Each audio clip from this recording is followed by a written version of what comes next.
अस्सलाम वालेकुम students, welcome to my YouTube channel easy solutions of mathematics. हमारा next topic है कंस्ट्रक्ट द डुअल। मैंने आपको पिछली 2 वीडियोज़ में करवा दिया है। डुअल का टॉपिक बहुत इंपॉर्टेंट है, ये मैं पहले भी बता चुकी हूँ। उसके अंदर सिंपल प्रॉब्लम्स अगर हो, मैक्सिमम में उसका डुअल किस तरह कंस्ट्रक्ट करते हैं, मिनिमम में हो उसका डुअल किस तरह से कंस्ट्रक्ट करते हैं, और अगर दोनों वेरिएबल्स में कोई एक अनरिस्ट्रिक्टेड दे दिया जाए, उसकी कंडीशन चेंज हो तो उसको किस तरह से सॉल्व करते हैं। दोनों वीडियोज़ मैंने करवा दी हैं आपको, दोनों वीडियोज़ में टॉपिक, और वो वीडियोज़ मेरी प्लेलिस्ट में पड़ी हुई हैं। अगर आपने नहीं देखी तो पहले वो देख लें। और अगर आपने सिंप्लेक्स और एम मेथड का भी आपको कुछ पता नहीं है या आपके कॉन्सेप्ट्स नहीं क्लियर, तो उनकी वीडियोज़ भी मेरी चैनल की प्लेलिस्ट में मौजूद है। वहाँ पे जाके पहले वो देख लें, उनके कॉन्सेप्ट क्लियर कर लें, ताकि आपको ये समझ आ जाए।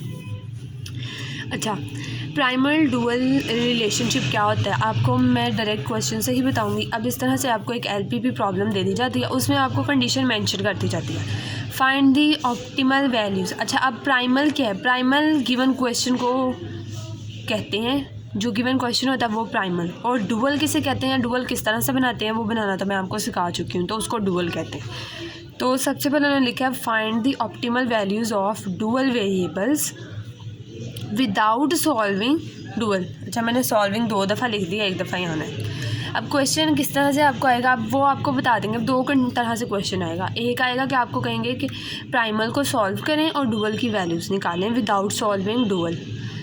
अच्छा, तो एक जगह पे आपको कह देंगे वो कि प्राइमल की वैल्यूज़ निकालें without solving primal.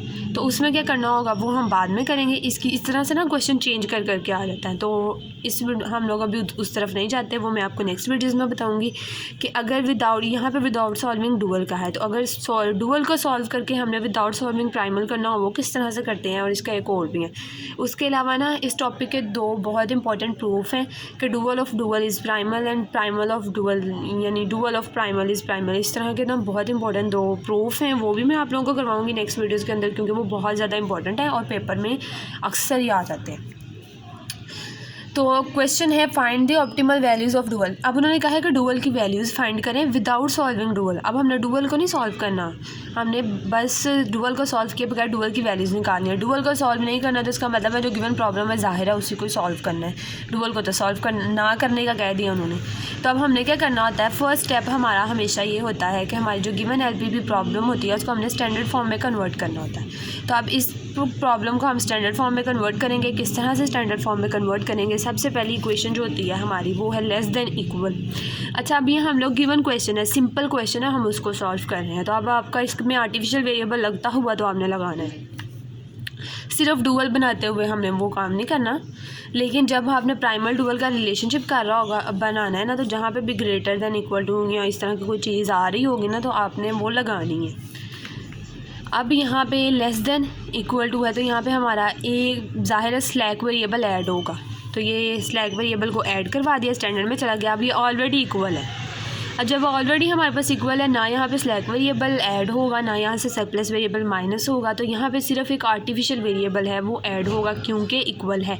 Greater than हो या कहीं पे इक्वल हो किसी भी कॉन्स्टेंट के अंदर, तो वहाँ पे हमारा आर्टिफिशियल वेरिएबल आता है। ये एम मेथड में मैं एक्सप्लेन करके बता चुकी हूँ, तो I am not going to repeat it again. तो अगर आपको नहीं पता तो आप जाके वो वीडियो देख लें। इक्वल है तो यहाँ पे हमारा एक आर्टिफिशियल वेरिएबल आ जाएगा, सिंपल, सिर्फ इक्वालिटी की वजह से। स्लैक से प्लस में से कोई भी नहीं आएगा। तो अब हमने क्या करना है, अब इसके लिए हमने स्टैंडर्ड फॉर्म में कन्वर्ट कर लिया। x1 x2 x3 s और r जितने भी हमारे गिवन वेरिएबल्स हैं वो सारे ग्रेटर देन इक्वल टू 0 हैं। अगेन एक चीज़ रिपीट कर लूँ, गिवन प्रॉब्लम के अंदर जो वेरिएबल्स होते हैं x1 है, x2 है और x3, 3 वेरिएबल्स हैं। सारी इन्हीं 3 वेरिएबल्स के ऊपर इन्होंने एक प्रॉब्लम कंस्ट्रक्ट की हुई है। तो ये हमारे पास नॉन बेसिक वेरिएबल्स हैं, तो जो हमने खुद से ऐड करवाए हैं, एस और आर, ये दोनों हमारे पास बेसिक वेरिएबल्स हैं। तो ये आगे जाके हमारे, तो अब हम लोग क्या करते हैं, अब हम लोग 3 कोई से वेरिएबल्स होते हैं ना हर कंस्ट्रेंट के अंदर जो आ रहे होते हैं, हम उनको कर देते हैं 0। अगर नॉन बेसिक वेरिएबल्स जितने भी होते हैं ना उनको हम 0 कर देते हैं और बेसिक की वैल्यूज़ हमें मिल जाती हैं। अब यहाँ से हमने 3 अगर हम x1 x2 x3 सारे नॉन बेसिक वेरिएबल्स तीनों नॉन बेसिक वेरिएबल्स हैं, इनको अगर हम लोग ज़ीरो कर दें तो पहली में से हमारे पास बेसिक वेरिएबल एस बचता है और दूसरी में से बेसिक वेरिएबल आर बचता है। अगर हमारे पास दो बेसिक वेरिएबल्स बचते हैं ना तो उनमें से कोई सा एक हम लोग उठा लेते हैं और दूसरे को कर देते हैं ज़ीरो। यानी हर कॉन्स्टेंट में से हमने एक बेसिक वेरिएबल उठाना है जिसको हमने टेबल के बेसिक वेरिएबल्स में लिखना है। एम मेथड में ये काम मैं आपको करवा चुकी हूँ। अब क्योंकि दोनों इक्वेशंस में इसमें भी एक बेसिक है, इस इक्वेशन में भी एक बेसिक है, तो हमारे पास बड़े आराम से वैल्यूज़ आ गई हैं। तो एस और आर दो बेसिक वेरिएबल हैं जो हम लोग लिख देंगे। अब हम इसका टेबल बनाते हैं। अच्छा हाँ, जब हम लोगों ने ये प्रॉब्लम को स्टैंडर्ड फॉर्म में कन्वर्ट किया है तो एक चीज़ जो यहाँ पे मैंने मेंशन नहीं की जो कि बहुत ज़रूरी होती है कि हमारा जो आर्टिफिशियल वेरिएबल होता है ना, ये एस तो हमारे पास होता ही ज़ीरो है, यहाँ पे एस तो होता ही ज़ीरो है, लेकिन जो आर्टिफिशियल वेरिएबल होता है ना उसको मैक्सिमम के केस में, मैक्सिमाइज के केस में वो आर्टिफिशियल वेरिएबल एम के साथ मल्टीप्लाई होकर सब जी में से माइनस होता है। तो यहाँ पे माइनस एम आ रहेगा। आर्टिफिशियल वेरिएबल एम से होता है मल्टीप्लाई और मैक्सिमम के केस में माइनस होता है और अगर मिनिमम का केस हो तो वो ऐड हो जाता है। तो ये मैं चीज़ें बता चुकी हूँ, पहले अगेन रिपीट कर दिया। ये यहाँ पर आ गया। अब हमने यहाँ पर इस इक्वेशन नंबर यहाँ पे फिर हमने उस आर्टिफिशियल वेरिएबल की वैल्यू पुट करनी होती है। वो वैल्यू कहाँ से निकलेगी, इस यहाँ से निकलेगी। ए की आर्टिफिशियल वेरिएबल है तो इसकी वैल्यू आर की हम लोग यहाँ से निकालेंगे। तो 8 माइनस ये तीनों यहाँ दूसरी तरफ उठा कर दे देंगे तो हमारे पास आर की वैल्यू आ जाएगी। वो हमने यहाँ पे पुट कर दी। आर की वैल्यू हमने इक्वेशन नंबर 2 से निकाल के यहाँ पर पुट कर दी। उसके बाद हमने सिंप्लीफिकेशन की, हमने x1 x2 x3 की वैल्यूज़ निकाल ली और जो हमारे पास -8m है वो एक कॉन्स्टेंट वैल्यू है, उसको हमने वैसे रहने दिया। उसके बाद हम लोग क्या करते हैं, जितनी भी वेरिएबल्स की वैल्यूज़ होती हैं उनको उठा के जी के साथ ले जाते हैं और जो सिंपल वैल्यू होती है वो इसी तरफ रहती है, वो सोल्यूशन में आ जाती है हमारे पास। तो जी माइनस ये और माइनस फिर ये वाली वैल्यू, फिर माइनस ये वाली value is equal to -8m। ये करके तो हम लोग इस तरह से टेबल बना लेंगे। दूसरी तरफ जाके ये दोनों भी माइनस हो जाएंगे, दूसरी तरफ जाके भी माइनस अंदर मल्टीप्लाई होगा, ये भी माइनस की हो जाएगी और इज़ इक्वल टू इक्वल के बाद जो वैल्यू आती है वो कांस्टेंट होती है और वो यहाँ सोल्यूशन में आ जाती है। और सब्जेक्ट टू करके, सब्जेक्ट टू वही वाली प्रॉब्लम है, ये वाली यहाँ से हम लोग टेबल में वैल्यूज़ लगाएंगे। ये हमने टेबल बना लिया। सेम उसी पैटर्न के साथ हम लोग एम की कोई बड़ी सी वैल्यू पुट करके देखेंगे कि मोस्ट नेगेटिव वैल्यू जी में से कौन सी है, वो ये वाली है। फिर हम लोग इसके रिस्पेक्ट से और सोल्यूशन को डिवाइड करेंगे। इसके ऊपर 10 डिवाइडेड बाई 1 10, 8 डिवाइडेड बाई 3 करेंगे और लीस्ट पॉजिटिव रेशो निकालेंगे। लीस्ट पॉजिटिव रेशो जो है हमारे पास वो 8/5 है। हमारा x3 एंटरिंग वेरिएबल है, हमारा r लीविंग वेरिएबल है। r निकल जाएगा नेक्स्ट टेबल में। उसके बाद हमने ये वाला नंबर सेलेक्ट किया, इसको 1 बनाना है। ऊपर दोनों नीचे इसको 3 से डिवाइड करेंगे, 1 बन जाएगा और ऊपर नीचे जो है ना इसके, यानी नीचे तो है ही नहीं कुछ, ऊपर वाली दोनों रोज़ में 0 बनाना है। अब देखें यहाँ से r हमारा निकल गया था, उसकी जगह पे x3 नेक्स्ट में एंटर हो गया, यहाँ पे x3 एंटर हो गया। अब नेक्स्ट हमने अगेन ये हमारे मोस्ट नेगेटिव वैल्यू ये है, रेशो निकालेंगे। यहाँ से लीस्ट पॉजिटिव वैल्यू ये है, ये वाला सेलेक्ट हो जाएगा हमारा। यहाँ से हमारे पास x2 is entering and s is a leaving variable. लाजमी ये चीज़ मेंशन कर दें। उसके अलावा ना एक और चीज़ मैंने आपको बताई थी, ऑपरेशन रिसर्च का जो पेपर होता है ना वो काफ़ी लेंथी होता है। जैसे मैंने ये टेबल बनाए हैं ना, इनके अंदर इसमें मैंने लाइन्स लगा ली हैं, इसमें मैंने लाइन्स नहीं लगाई क्योंकि इस तरह भी आप लोगों को समझ आ जाएगी। मैंने सिर्फ आपको ना समझाना है आपके अंडरस्टैंडिंग के लिए।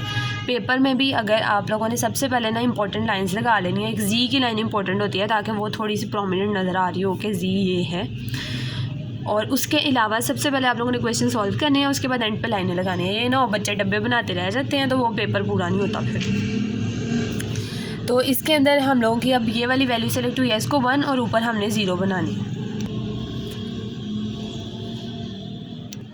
ये वाला टेबल। अब इसके अंदर हम लोगों ने यहाँ पे 1 बनाना था ना, ये देख लो, यहाँ पे 1 बनाना था, सॉरी यहाँ पे 1 बनाया, ऊपर नीचे 0 बना लिए। अब हमने पूरे क्वेश्चन के अंदर ये देखें, यहाँ पे अब एक और नेगेटिव वैल्यू है, फिर हमने इसको इसी तरह मोस्ट नेगेटिव वैल्यू रेशो में से लीस्ट पॉजिटिव ये सेलेक्ट किया। यहाँ पे x1 जो है हमारा एंटरिंग है और यहाँ पे हमारा जो है वो x3 हमारा लीविंग वेरिएबल है, वो मैंने यहाँ पे मेंशन कर दिया। उसके बाद इसको 1 ऊपर 0 बनाएंगे। तो ये आ गया हमारा टेबल, फाइनल टेबल, वो टेबल जिसके अंदर हमारे जो हैं अब सारा जी पॉजिटिव हो गया हमारा। अब कोई वैल्यू यहाँ पर मोस्ट नेगेटिव नहीं आएगी, तो रेशो की ज़रूरत नहीं है, वो मेरा वैसे कॉलम बन गया। None of the zero is negative, कोई वैल्यू नेगेटिव नहीं है, so the current solution is optimal. तो हमारे पास ऑप्टिमल सोल्यूशन आ गया स्टॉप। अब उन्होंने हमें कहा था कि हमने डुअल की वैल्यूज़ निकालनी है विदाउट सॉल्विंग डुअल, तो हमने गिवन क्वेश्चन को सॉल्व किया है। अब हमने इस क्वेश्चन के थ्रू डुअल की वैल्यूज़ निकालनी है। सबसे पहले तो यहाँ से जी की वैल्यू ये निकली, x2 की वैल्यू 12/5, x3 की वैल्यू x1 ये मैं ना लगाना भूल गई थी, यहाँ पे x1 आना था क्योंकि पिछले टेबल में x1 एंटर हुआ था ना। ये x1 की वैल्यू में बस 26/5 और x2 की वैल्यू 12/5 आ गई। ठीक है, अब हम लोगों ने क्या करना है, हमने डुअल को सॉल्व नहीं करना, लेकिन हमें डुअल पता भी तो होना कौन सा है। तो अब आपकी वैसे ये मर्ज़ी है कि आप लोग स्टार्ट में उसका डुअल बना लें या आप लोग पूरा क्वेश्चन सॉल्व करने के बाद यहाँ पर डुअल बना लें। मेरे ख्याल में पूरा क्वेश्चन पहले यहाँ तक सॉल्व कर लें, क्योंकि आपको इसी पैटर्न से क्वेश्चन मिलेंगे नोट्स वगैरह में भी। फिर आप लोगों ने अब बनाना है उसका डुअल, कि हमने इस डुअल को सॉल्व नहीं करना, फिर आगे फर्दर सॉल्व किए बगैर हमने इसकी वैल्यूज़ बतानी है इसकी मदद से, ये जो हमने सॉल्व किया है। अब डुअल किस तरह से बनाते हैं, सबसे पहले नंबर ऑफ़ कॉन्स्ट्रेंट्स देखते हैं।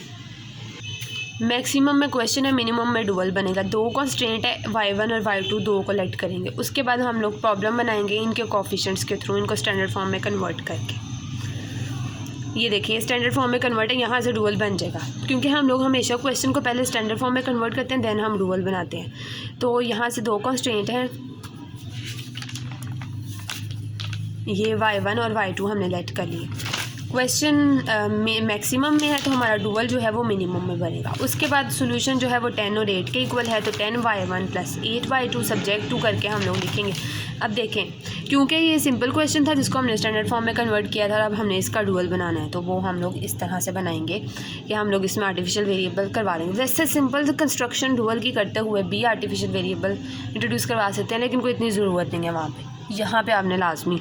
अब यहाँ पे हमने क्योंकि इसको सॉल्व किया है और अब हमने डुअल इसी का बनाना है आगे, और इसी के डुअल की हमने वैल्यूज़ निकालनी है।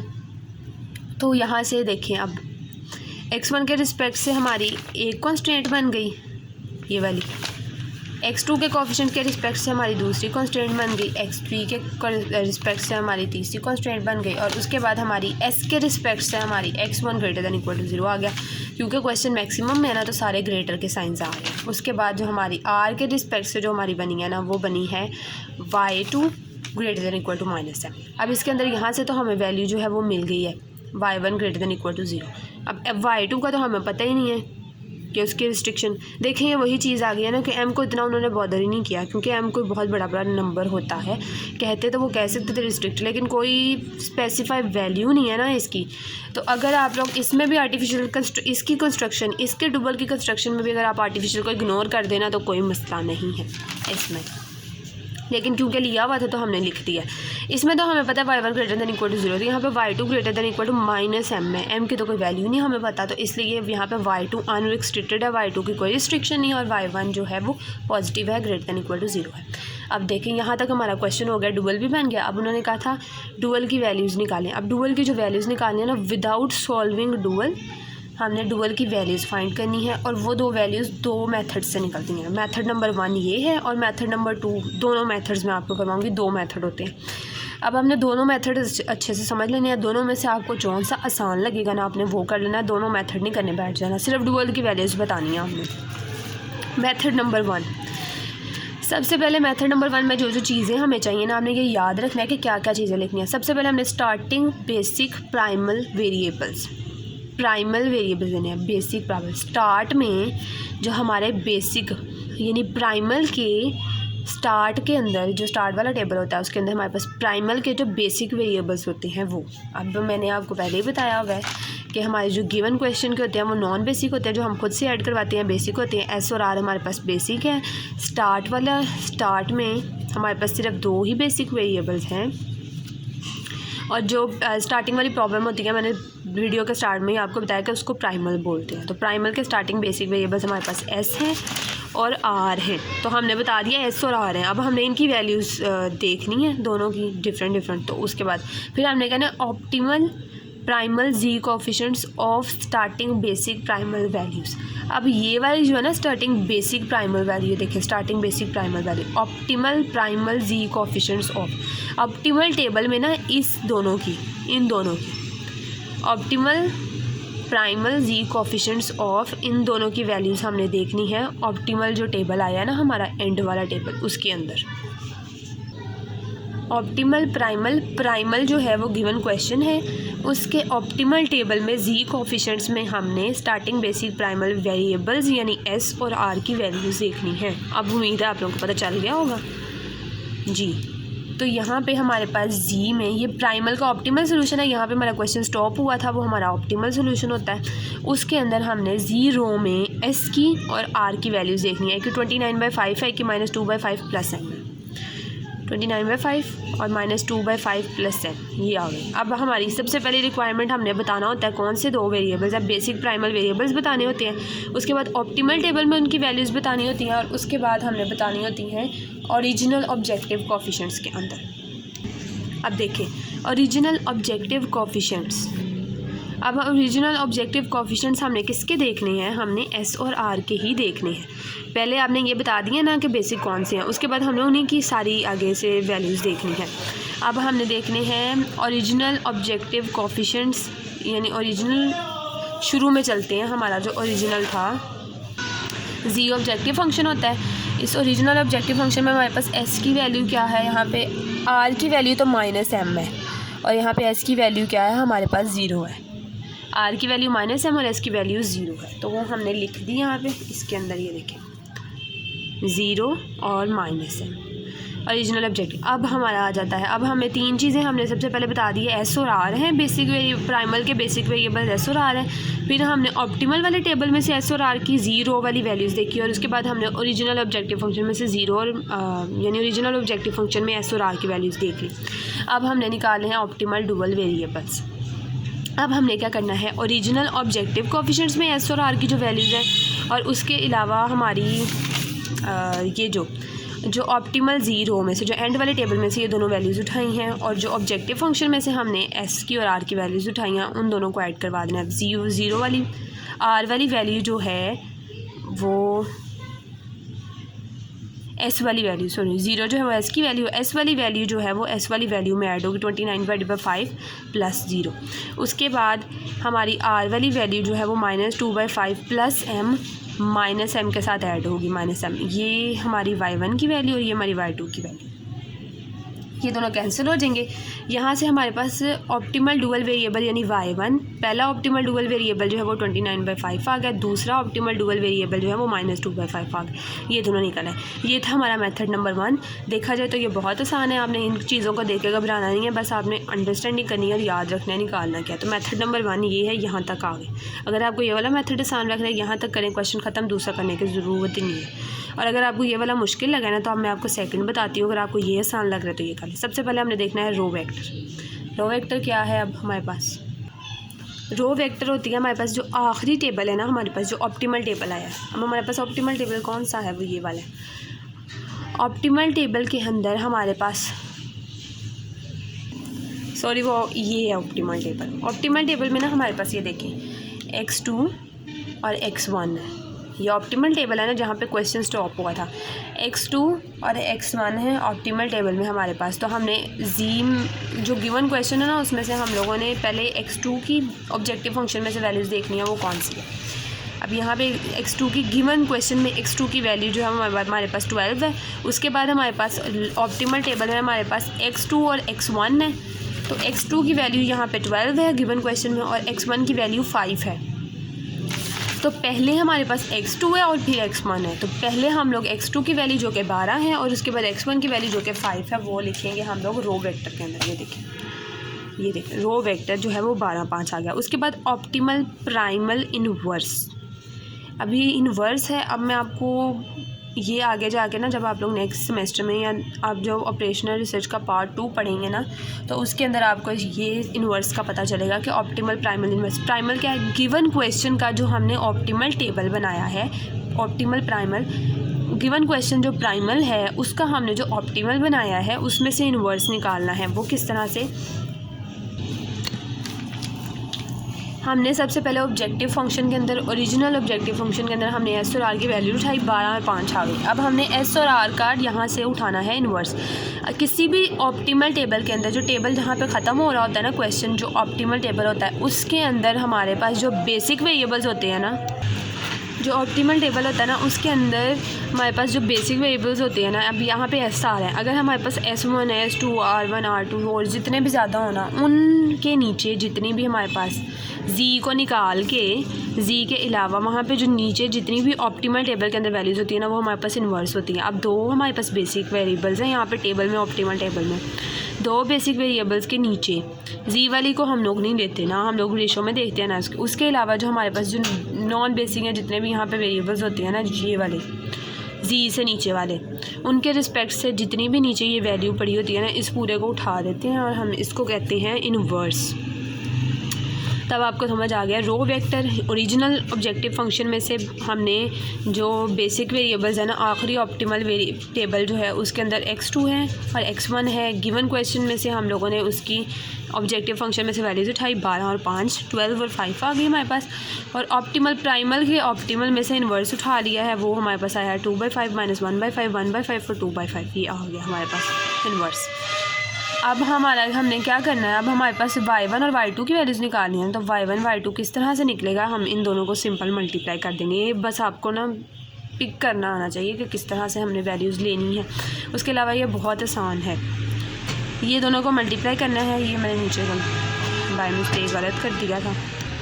अगर आप यहाँ पे 12 को इससे मल्टीप्लाई और 5 को इससे मल्टीप्लाई करवा के ऐड करें तो यहाँ पे हमारे पास वैल्यू आएगी 29 डिवाइडेड बाय 5। मैं आगे बता देती हूँ, कोमा की ज़रूरत नहीं है वैसे, हाँ कोमा नहीं लगाना। उसके बाद हमने 12 को इससे मल्टीप्लाई करवाना है। मैट्रिक्स की मल्टीप्लिकेशन तो आपको आती होगी, अब करवाने की ज़रूरत तो नहीं है। 12 को पहले इससे किया, इससे और इसको इससे किया, दोनों को ऐड करवाया, 29 डिवाइडेड बाय 5 आ गया। उसके बाद 12 को इससे मल्टीप्लाई किया और 5 को इससे मल्टीप्लाई किया और ये माइनस किया और ये प्लस किया, इन दोनों की वैल्यूज़ को ऐड करवाया, तो हमारे पास आ जाएगा -22 डिवाइडेड बाय 5। तो y1 की वैल्यू हमारे पास है 29 डिवाइडेड बाय 5 और y2 की वैल्यू है -2 डिवाइडेड बाय 5। अब ये देखिए, मेथड नंबर 1 जो हमने किया है उसमें भी यही वैल्यूज़ आई हैं, मेथड नंबर 2 से भी यही वैल्यूज़ आई हैं। तो अब ये आपके ऊपर है कि आपको कौन सा मेथड आसान लग रहा है, आपने उस मेथड को ना पिक कर लेना, उस मेथड को अच्छे से याद कर लेना। आपने ये नहीं करना कि दोनों मेथड ही कर लेते हैं। अगर आप दोनों कर सकते हैं तो दोनों कर लें, फिर पेपर के टाइम पे आप देख लीजिएगा आपको कौन सा इजी लग रहा है। लेकिन मेरे ख्याल में एक मेथड है, अच्छे से प्रिपेयर कर लें उसको और उसी को एंड तक रखें आप। तो दोनों मेथड मैंने आपको बता दिया, दोनों में से देखना है आप लोगों को कौन सा वाला आसान लगता है। तो ये था हमारा आज का क्वेश्चन प्राइमल डुअल का। अब ये क्वेश्चन था हमारा कि हमने डुअल की वैल्यूज़ फाइंड करनी थी विदाउट सॉल्विंग डुअल। अब वो कभी कभी कह देता है कि आपने प्राइमल की वैल्यूज़ फाइंड करनी है विदाउट सॉल्विंग प्राइमल। तो इस तरह का कोई क्वेश्चन आ जाए तो आपने इसको किस तरह से सॉल्व करना है, इंशाल्लाह हम नेक्स्ट वीडियो में पढ़ेंगे। आज की वीडियो के लिए इतना ही। पूरी वीडियो के अंदर, पूरे लेक्चर में कोई बात समझ नहीं आई तो आप कमेंट सेक्शन में मुझसे पूछ सकते हैं। और अगर आप मेरे चैनल पर नए हैं तो प्लीज़ मेरे चैनल को सब्सक्राइब करें और वीडियो को प्लीज़ लाइक ज़रूर किया करें ताकि मुझे मोटिवेशन मिले और ज़्यादा। और मेरे चैनल को सब्सक्राइब करें ताकि नेक्स्ट वीडियो के नोटिफिकेशन आपको मिलते रहें। Thank you so much.